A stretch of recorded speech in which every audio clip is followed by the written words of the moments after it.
예, 여보 만나서 반갑습니다. 우리 한번 옆에 있는 사람들하고 인사를 하죠. 오늘 호프투게더를 함께 만나게 되어서 너무 반갑습니다. 우리 한번 짧게 한번 인사하겠습니다.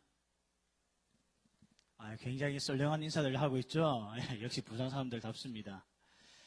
한국인의 밥상 그리고 식사하셨어요? 하는 질문과 집밥 백선생, 삼시세끼, 한식 대첩, 오늘은 뭐 먹지? 이게 다 뭐예요? 요즘에 인기를 누리고 있다는 먹방의 제목들입니다. 저는 여기 나와 있는 걸 한 번도 본 적이 없는데 의외로 많은 사람들이 이걸 굉장히 재밌게 보고 있더라고요. 왜 요즘 우리 이게 주변에 먹방 방송이 이렇게 많습니까? 켰다 하면 전부 다 먹는 이야기밖에 없고 또 돌려보면 뭐 전부 다 음식하는 장면밖에 없고 또 이상하게 그 먹방 방송의 공통점이 음식을 다 누가 합니까? 남자들이 다 해요. 남자들이요. 어쨌든 그러면서 지금 우리가 텔레비전만 보면 다 먹방 방송인데 왜 이렇게 먹거리가 이렇게 우리에게 많은가? 한 사회학자가 그렇게 해석을 한 걸 제가 신문에서 읽었습니다. 먹방 열풍의 핵심은 사람들 마음속에 있는 불안이 존재하기 때문에 먹방 방송이 많아진다는 거예요. 뭐 마음이 불안하고 초조하면 거기다가 먹기를 시작하죠. 그래서 우리 자매들이 이렇게 뚱뚱해진 거 아니에요. 맞죠? 오늘도 안 먹어야지 하지만 마음에 공허함과 불안이 있으니까 어떻게 합니까? 일단 먹고 보는 거죠. 그래서 저는 지금까지 청년사역 15년 하면서 다이어트 성공한 우리 여학생을 본 적이 없어요. 다 말뿐입니다. 그만큼 사람이 이렇게 마음이 허전하고 허기가 지고 마음에 허기가 지고 불안하면 일단 배가 충만해야 이 배가 빵빵해야 그런 불안들이 없어지는 것 같아요. 어제도 우리 사회 요즘에 그런 먹방의 열풍을 보면서 우리 청년들이 굉장히 많이 불안한 가운데 있구나 하는 것을 우리가 보게 되어집니다. 카페인 우울증이라고 들어보셨죠? 카페인 우울증. 제가 우리 청년들에게 한번 이야기했는데 카페인 우울증이 뭐냐면 카카오 스토리, 페이스북, 인스타그램 이 세 가지이기 때문에 오늘 우리 주변의 청년들이 우울증이 많이 생깁니다. 외국 나가 있는 친구 카카오 스토리에 올라와 있는 사진 보니까 잘 지내고 있는 것 같죠? 페북을 보고 있으니까 진짜 좋은데 여행도 많이 가고 맛집에 와서 맛있는 것도 잘 먹는 것 같고 외국 친구들과 굉장히 잘 지낸 것 같아 보여요. 또 어느 날 페이스북을 열어봤더니 내 친구 하나는 여행을 다니고 있는데 수시로 여행 다니는 그림을 보고 있으면 사진을 보고 있으면 나는 왜 이렇게 여행 갈 여유조차 없는데 얘는 왜 이렇게 자주 놀러 다니지? 하면서 나는 왜 쟤만큼 살지 못할까 하는 박탈감 이런 것을 많이 느끼게 될 겁니다. 이걸 카페인 우울증이라고 해요. 뭐 전부 다 그냥 보여주기 위한 거죠. 자기 마음이 너무 허전하니까. 그래서 저도 우리 청년들 어떤 사진을 올리나 현장에 있어 보니까 별것도 아닌 그 뭐죠? 닭찜 하나 먹어도 사진을 올리더라고요. 그걸 페이스북에 올려놓고 그거 가지고 맛있다고 이야기하고 요즘은 먹기 전에 기도해야 되는데 요즘 먹기 전에 사진 찍는 게 먼저입니다. 하여튼 올려놔야 돼요. 어디 가면 항상 사진을 찍어야 되고 그걸 페북에 올리고 카카오스토리에 올리고 그래야지만 주변에 있는 사람들에게 내가 이렇게 여유 있고 즐거운 시간을 보낸다. 이것을 보여주는 이 메시지가 오늘날 우리 주변에 너무 많은 것 같습니다. 이와 같이 많은 사람들이 그만큼 불안해한다는 거죠. 아까 이번 영상 우리 보셨죠? 우리 청년들이 연극을 전공한 사람들도 아니고 영화를 전공한 사람들이 아닌데 그냥 순수한 아마추어 이 실력을 가지고 열정을 가지고 한번 만들어 보았습니다. 공감은 충분히 되죠? 공감이 되잖아요. 근데 어떻게 나온 배우들이 그 인생하고 똑같아요, 내용이요. 똑같아요, 보니까. 여자에게 차이고, 다 똑같아요.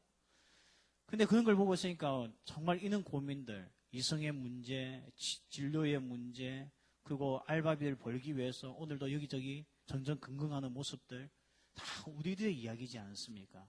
이만큼 우리 세대 청년들이 많이 불안해하고 있다는 거예요. 그렇기 때문에 이제는 우리 청년들이 진짜 SOS를 쳐야 돼요. 누군가의 도움을 구해야 된다고요. 이제 우리가 해볼 만한 거 다 해봤습니다. 노력해볼 만한 거 다 해봤어요. 이제는 우리의 힘 가지고 안 된다는 거 이제 4학년쯤 되면 깨닫게 될 겁니다. 그래서 오늘 우리가 읽었던 시편 121편에도 내가 산을 향하여 눈을 들리라. 나의 도움이 어디서 올꼬? 정말 나의 도움이 어디서 와야 되겠습니까? 왜 여기 말씀해 보면 눈을 들어 산을 볼까? 사실 우리가 정상적으로 생각한다면 눈을 들어 하늘을 보자고 이야기할 거 아니에요. 근데 왜 산을 보자고 합니까? 이거는 이제 우리와의 어떤 정서적인 차이인데 이스라엘 사람들의 수도가 예루살렘입니다. 근데 사실 예루살렘 이름을 가기 전에 본 이름이 여부수였어요. 여부수 성읍. 이 여부수 성읍은 이 사방팔방이 이 골짜기로 형성이 되어 있어가지고요. 외적들이 침범하기에는 너무너무 힘든 그런 지형적인 유리한 점을 가지고 있던 것이 여부수 성읍이었고, 여기에 예루살렘이라고 하는 수도를 세우게 됩니다. 그러다 보니까 외적의 침범이 이제 없어지기 시작하는 거예요. 그래서 그들은 저 산을 보면서, 야, 저 산을 보니까 든든하다. 저 산이 우리를 보호하고 있구나, 지키고 있구나, 그렇게 평생을 생각하고 살았다는 겁니다. 오늘날 우리가 그렇게 생각하고 있는 산이 뭐겠습니까? 한때는 과학의 힘을 믿었습니다. 인간의 이성의 힘을 믿었죠. 인간의 이성을 잘 개발해서 과학이 발달하면 이 세상에 유토피아가 올 줄 알았습니다. 그래서 침대도 과학이 되었죠. 모든 것이 과학으로 다 통하는 겁니다. 그래서 과학만 발전하면 우리가 먹는 문제도 해결할 것 같고, 질병의 문제도 해결할 것 같고, 모든 것은 인간에게 유토피아를 줄 줄 알았어요.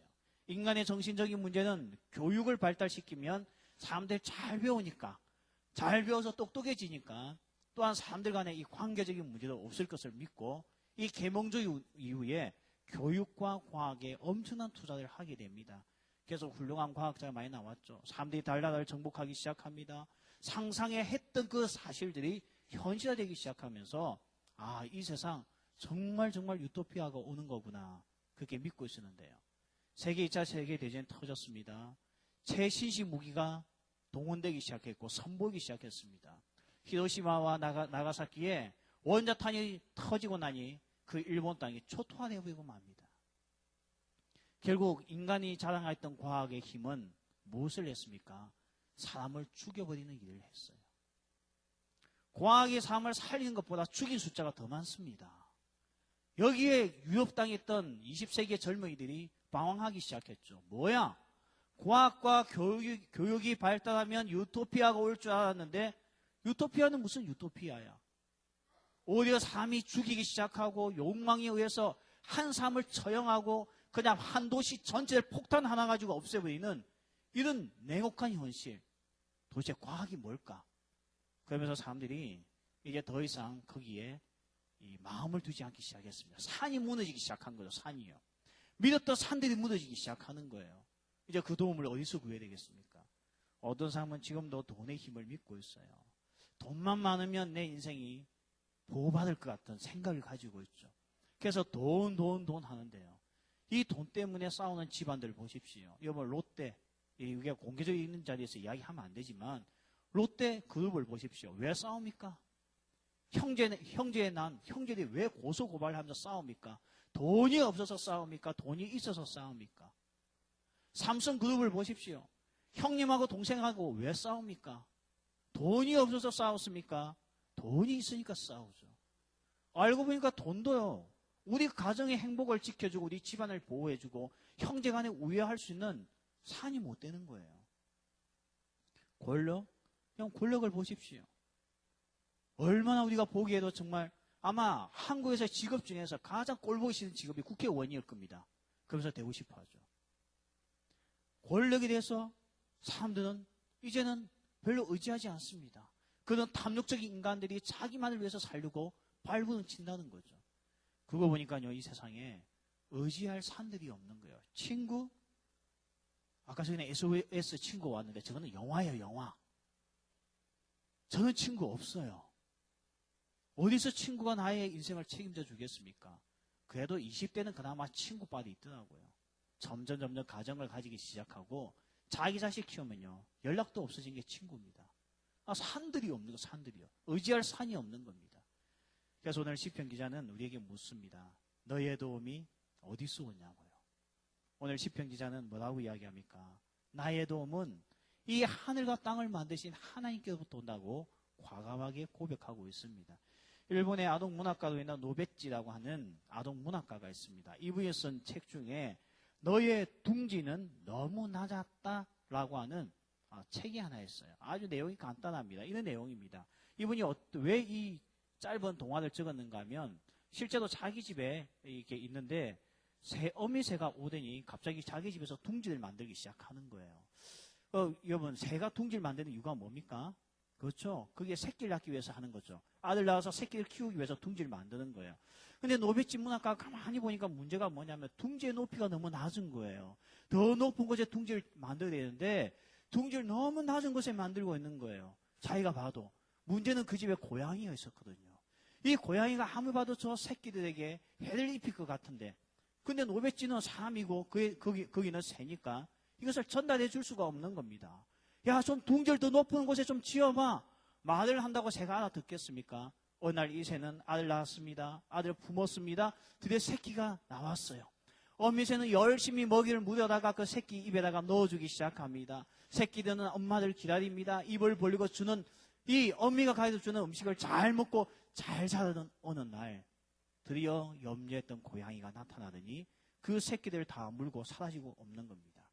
어미새가 먹이를 물고 왔습니다. 왔더니 새끼가 없는 거예요. 둥지에 보니까 그렇게 좋아하고 사랑하는 새끼가 없는 거예요. 어미새가 울며 불며 새끼를 찾는데 찾을 길이 없습니다. 이걸 보고 있던 노베찌라는 문학가가 이렇게 이야기했습니다. 너의 둥지가 너무 낮았어. 너의 둥지가 너무 낮았어. 비록 자녀를 키우기 위하여 새끼를 키우기 위하여 최선을 다했지만 둥지의 위치가 잘못되었다는 거예요. 오늘 우리도 마찬가지입니다. 오늘 우리가 믿고 있는 돈, 권력, 광학의 힘, 이성의 힘, 이런 인간이 가지고 있던 모든 것들은 둥지가 너무 낮아요. 그래서 성철스님이 그런 이야기했죠. 산은 산이고 물은 물이라고요. 더 이상 기댈 게 없다는 거예요. 그래서 우리의 의지의 대상이 될 수 없다는 겁니다. 요즘 어떤 사람은 물을 잘 선택하면 몸이 건강해진다고 이야기를 합니다. 근데 정말 맞는 것 같아요. 물을, 질 낮은 물, 오염된 물을 먹으면 사람들이 병이 나기 시작합니다. 이번 이거 8월달에 우리 8월달, 7월말 8월 초에 우리 청년들이 필리핀에 가서 의료 선교를 했습니다. 정말 그 가난한 지역에 가서 우리가 우리 의사 선생님들과 함께 우리가 봉사활동을 할 때에 제가 우리 의사 선생님들에게 특강을 부탁을 했어요. 뭐 약 매달 주면 뭐 하겠습니까? 그거 떨어지면 끝이잖아요. 그래서 그분들에게 부탁을 하면서 저 건강에 대한 특강을 해달라 했습니다. 그때 제일 많이 했던 게 물이었어, 물. 이 친구들 보니까요, 그 정말 벌레가 있고 오염된 물을 그냥 바가지 퍼서 먹더라고요. 건강할 리가 있겠습니까? 여러분, 좋은 물을 먹어야 건강해집니다. 그런데 아무리 이 세상에 좋은 물을 먹는다 해도 정신이 맑아지는 건 아닙니다. 등산을 한번 해보십시오. 저는 등산을 참고로 별로 안 좋아합니다. 군에서 산을 얼마나 많이 탔는데 또 타겠습니까? 근데 좋은 산에 한번 올라가 보십시오. 올라갈 때는 힘들지만 높은 정상에 가서 그 산을 내다보고 있으면 가슴이 펑 하고 트이는 기분이죠. 야, 산 좋다, 산 좋다. 그런데 산이 좋다 해서 사람이 성격이 좋아지는 건 아닙니다. 뭐 어떤 분이 그렇게 이야기하더라고. 등산을 좋아하면 인품이 좋아진대요. 제가 질문했습니다. 그러면 산적들은 뭐냐고.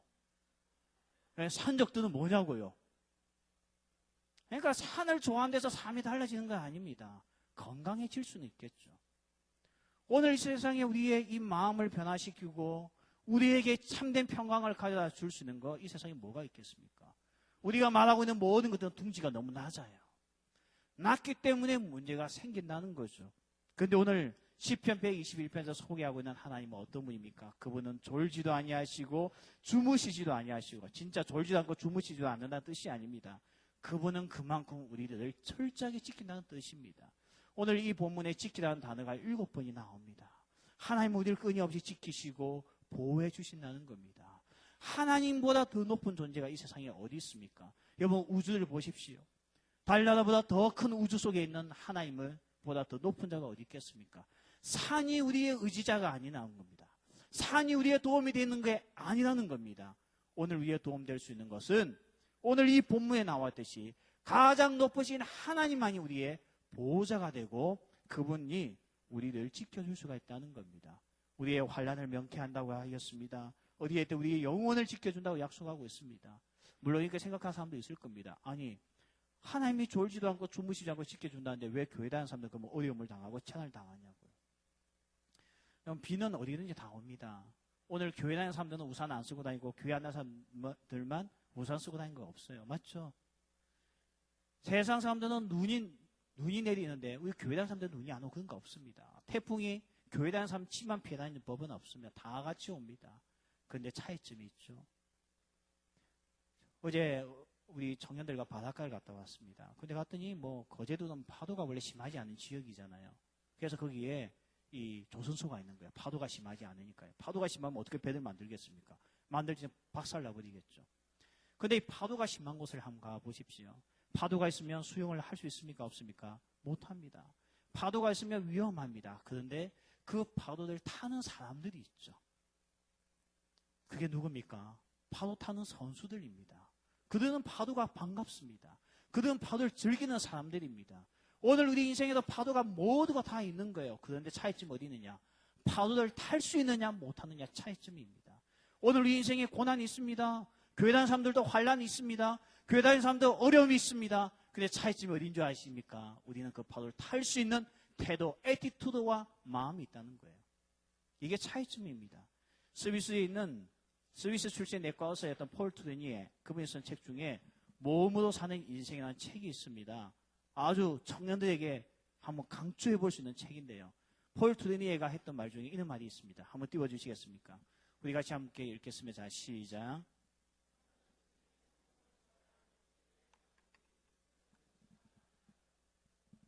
신체적 질환과 같은 장애물은 의료기구와 의사의 조언으로 비교적 쉽게 정신적 요인에 기인한 장애물들은 쉽게 제거하기 어렵다. 우리의 몸은 약이 있으면 되는 거예요. 의술만 발달하면 해결됩니다. 그런데 마음은 그렇지가 않다는 겁니다. 유진 피터스 목사님은 이 121편을 풀이하면서 또 이런 말을 했습니다. 우리 같이 한번 읽어보죠. 작은 배 하나를 침몰시킬 수 없다. 그 배 안에 물이 들어가기 전까지는 마찬가지로 이 세상에서 당하는 그 어떤 일도 우리를 흔들 수 없다. 그것이 우리 내면에 침투하기 전까지는.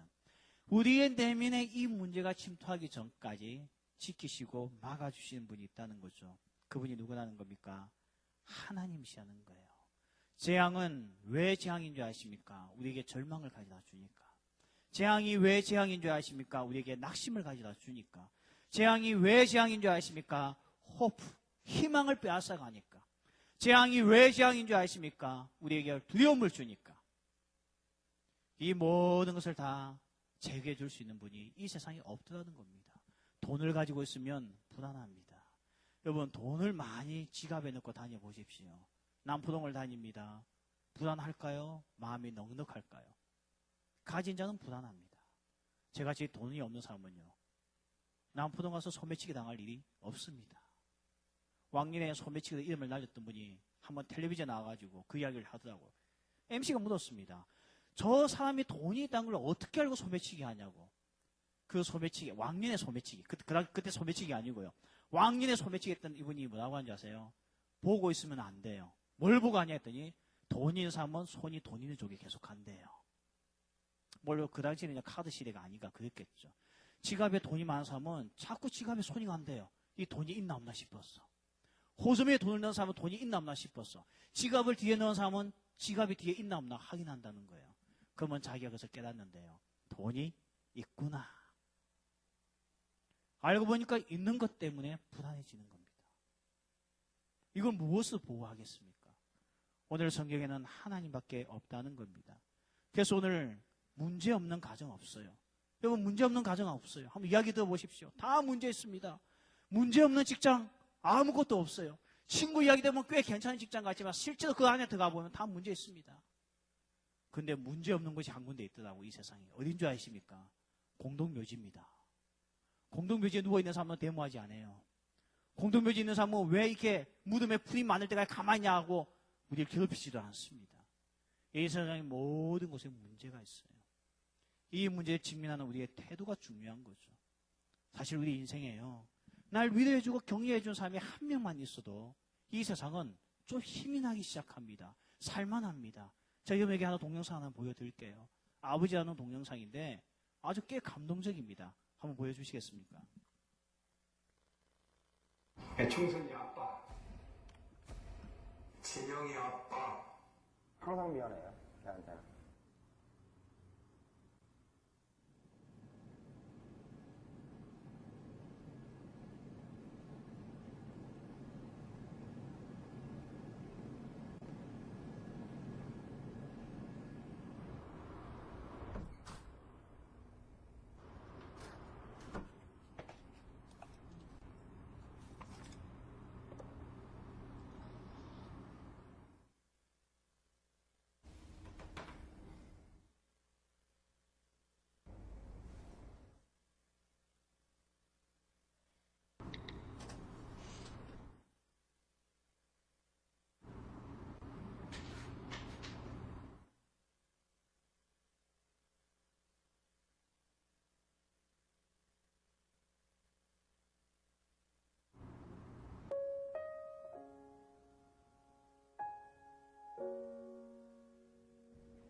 충선이 아빠 신용봉. 난 신왕철 아빠 신현기. 이영근입니다. 큰아들이. 저 영우 아버지 되는 사람입니다. 조유섭 아빠 진영이 아빠. 성함은 김성보. 생각나지요. 그 아들, 딸 만났다고 아들 가졌는데, 요번에도 딸이 못 찾았다 했는데, 네 엄마, 아빠 동행할 때 신경 써주고 고맙고. 부모로서 이렇게 뭔가를 충분하게 해줘야 되는데 그런 것도 못 해주고 그래서 참 마음이 아픕니다. 아들이라는 것은 너무 좋아. 바꿀 수도 없는 것이고. 크게 뭐 도와주지도 못했고 했는데 너들이 하나도 잘 커가지고. 계속 부족한 게 부모 마음 아닐까요? 죽는 순간까지. 제가 그런 마음으로 살고 있어요. 계속 부족한 거예요. 너무 엄하게 했던 게. 그래서 미안해.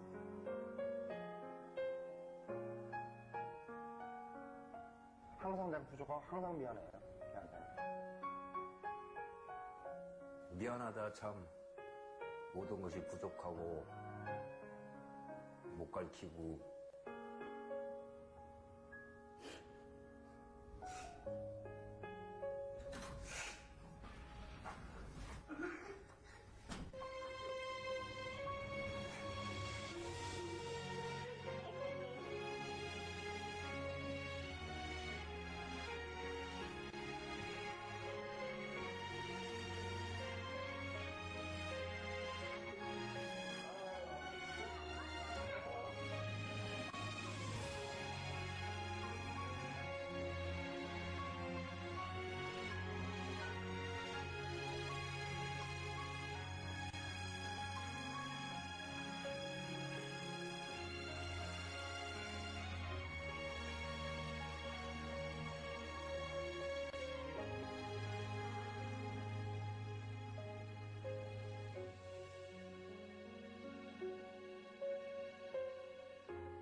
정말 여러분 공감이 되시죠? 그래요. 아버지가 옆에 있기만 해도 우리 마음은 힘이 납니다. 때로는 지쳤을 때에 그 누구의 격려보다 내 엄마 아빠가 내게 와서 안아주면서 사랑을 이야기해주면 오늘도 힘낼만 합니다. 근데 아까 저 아빠의 인터뷰 중에 그런 내용이 있었죠. 아버지는 죽는 날까지 자식 걱정한다고. 근데 그게 전제가 하나 있었죠. 뭡니까? 언제까지요? 죽는 날까지만. 죽는 날까지만이에요. 근데 오늘 우리가 읽었던 이 말씀 8절에 보니까 여호와께서 너희의 출입을 지금부터 죽는 날까지가 아닌 영원까지 지키신다고 약속하고 있습니다. 그래서 우리의 소망을 하나님께 두는 거죠. 우리가 잘나서가 희망이 있는 것이 아니고 강하시고 위대하신 하나님이 희망인데 그분이 영원까지 우리를 지키고 보호하기 때문에 오늘 우리가 여기에 있을 수가 있다고 말씀합니다. 우리 마더 테레사가 이런 이야기를 했습니다. 우리 한번 띄워주시겠습니까?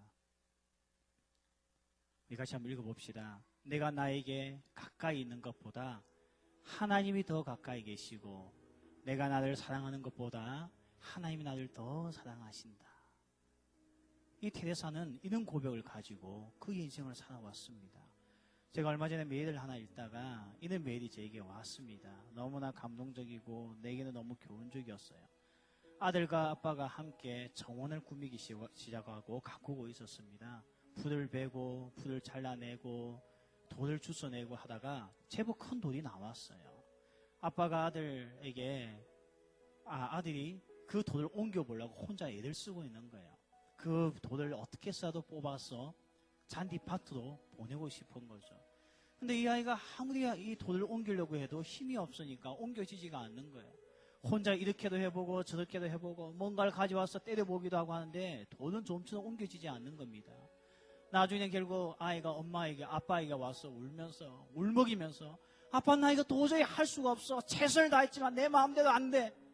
그때 아빠가 그의 아이에 안아주면서 했던 한마디가 있습니다. 얘야 너 정말 최선을 다했구나. 근데 한 가지를 하지 않았어. 아빠가 너 옆에 있었잖아. 너가 아빠에게 도움을 구했으면 아빠는 언제든지 널 도와줄 준비가 되어 있었는데 너 왜 아빠의 도움을 구하지 않았어?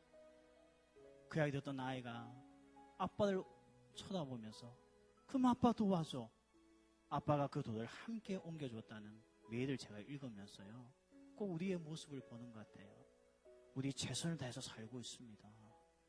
요즘 우리 청년들 보고 누가 게을렸다고 이야기합니까? 저는 요즘 청년들 보면 우리 때보다도 훨씬 더 열심히 사는 것 같아요. 우리는 대학생활 정말 추억을 남기면서 그렇게 살아왔습니다. 어떻게 보면 재밌게 살아왔습니다. 근데 요즘 젊은이들 보세요. 대학생활이 어디 있습니까? 비싼 학비를 마련하기 위해서 아르바이트 현장에서 뛰고 있죠. 그거 한다고 취업이 보장됩니까? 졸업하고 나서 또 취직하기 위해서 오늘도 아침부터 나가서 힘쓰고 애쓰고 경쟁하고 살아가고 있잖아요. 최선을 다했지만 중요한 한 가지를 놓쳤습니다. 그게 바로 뭔가 하면 오늘도 날 도와주시고 도움되시고 지키시고 보호하실 하나님을 찾지 않았다는 겁니다. 70년대 한국도 가난했습니다. 많이 가난했습니다. 그때 정말 많은 사람들이 직장에 없어서 젊은이들이 놀고만 있었습니다. 근데 그때는 이 영원하신 하나님에게 도움을 구하는 세대였습니다. 어느 교회 가든지 청년들이 흘러넘쳤고요. 어느 교회 가든지 청년들이 하나님 앞에 기도하면서 우리 이 가난한 나라 땅에 있는 이 젊은이들 살려주셔서 기도했던 세대가 있었습니다. 요즘 청년들 엄청 열심히 삽니다. 외국을 갔어도 고생합니다. 언어도 통하지 않는 곳에 고생하면서 인턴한다고 수고합니다. 안 되는 언어 배워간다고 고생합니다. 없는 형편에 뭔가 해보겠다고 알바하면서 뛰어다닙니다. 쉴 틈이 없습니다. 저는 이 세대 청년이 우리 때보다 더 최선을 다한다고 저는 동의합니다. 근데 우리 때보다 없는 게 하나 있네요. 그래서 희망을 가져다 주시는 하나님을 만각했다는 겁니다. 오늘 여러분의 도움이 어디 있습니까? 오늘 다윗이 묻습니다. 하나님의 사람이 우리에게 묻습니다. 당신의 도움은 어디서 오냐고요. 많은 사람들은 산들로부터 돈과 명예와 우리가 가지고 있는 것들로부터 올 줄 알고 그것을 말하고 있지만 오늘 다윗은 이렇게 고백합니다. 나의 도움은 천지 하늘과 땅을 만드신 하나님께로부터 온다고 고백하고 있습니다. 여러분, 이게 신앙입니다. 오늘 우리 안에서 해결되어지지 않는 것들 최선을 다한다 해서 무조건 되는 거 아닙니다. 이 세상에 최선만 다해서 될 것 같으면 이 세상은 더 살기 좋은 세상이 되었을 거예요. 최선을 넘어서 할 수 없는 것, 그것은 지키시는 자, 보호하시는 자, 도와주시는 자 하나님밖에 없는 줄 믿습니다. 그는 하나님을 여러분에게 소개하고 싶었습니다. 그는 하나님을 여러분에게 이야기하고 싶었습니다. 이 하나님을 가까이 하고 이 하나님을 이 청년 때에 만나고 그분의 도우심과 그분의 지키심 때문에 이 세상에 엄청난 쓰나미와 같은 파도가 온다 할지라도 그 파도 타게 할 수 있는, 그 파도를 탈 수 있는 그런 건강한 애티튜드를 가질 수 있는 우리 청년들이 오늘 여기에 있기를 소원합니다. 여러분, 잠시 눈을 감고 우리 기도하겠습니다. 하나님, 이 세대에 너무나 많은 청년들이 최선을 다하고 살고 있지만 우리의 힘으로서 다 감당할 수 없는 것들이 너무 많습니다. 오늘 우리에게는 도움이 필요합니다. 나 혼자 저 큰 돌멩이를 옮기려고 애를 써도 이렇게 해보고 저렇게 해봐도 안 되었지만 그 곁에서 도와주기 위하여 준비되어져 있던 아빠들 발견하는 순간 그 돌을 옮길 수 있었던 것 같이 오늘도 우리 인생에 진정한 도움 되시는 하나님이 있음을 고백하고 그 하나님을 의지하고 사는 저희들 되게 하여 주옵소서. 그 하나님을 만나게 하여 주옵소서. 예수님 이름으로 기도합나이다. 아멘. 오늘 여러분이 이 예배를 들으시고 말씀을 들으시고 정말 저는 그런 하나님을 믿고 싶습니다 하시는 분들은 아마 여러분에게 나중에 이 결신서가 나갈 겁니다. 거기에 적어주시면 저희가 그런 믿음을 가질 수 있게끔 여러분을 열심히 돕도록 하겠습니다. 우리 시간에 헌금 시간인데요. 여러분, 이 헌금은 그냥 믿음으로 하는 거니까 준비가 안 되시는 분들은 억지로 할 필요가 없습니다. 우리 시간에 헌금할 때에 여러분의 우리 청년들이 나와서 또 같이 찬양을 하는 시간을 가지겠습니다.